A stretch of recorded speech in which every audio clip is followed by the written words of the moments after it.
When the game is over, everything goes back in the box. Written and read by Brother Jerry Valenti. When I go in my basement, I see several shelves stacked with brightly colored boxes containing the board games from my younger days and my children's younger days. Although board games have gone out of style today, we have many fond memories of taking out the game boards and the various pieces and competing against one another to be the winner of the game. Here are some of the board games we played. Monopoly.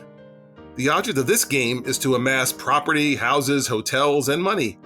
If I'm the winner of the game, I eventually own Boardwalk, Park Place, and all the property on the board, as well as having lots of money. And then, everything goes back in the box.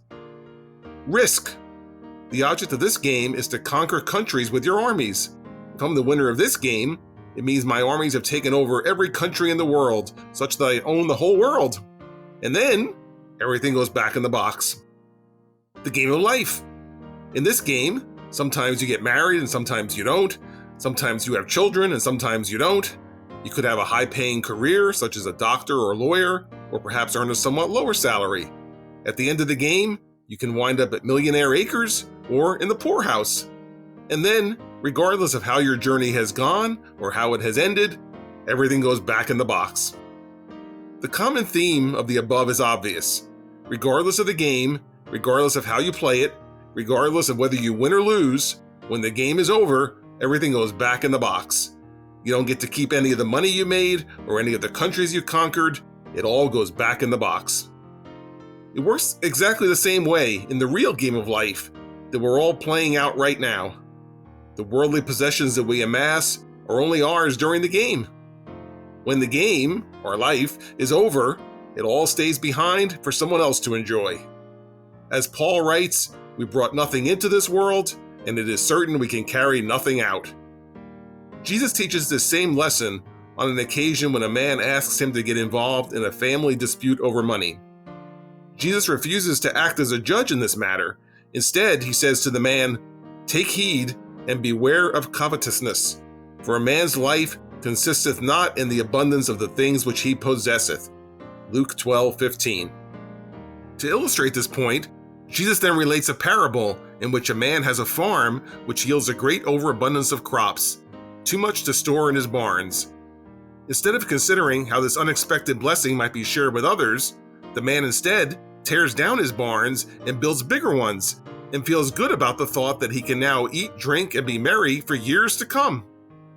The parable concludes with God telling the man that he's going to die that very night, and that all of the wealth he has amassed will then belong to someone else. Jesus adds, "So is he that layeth up treasure for himself and is not rich toward God." We each face a similar temptation as the man in the parable, to own as much as possible in this life.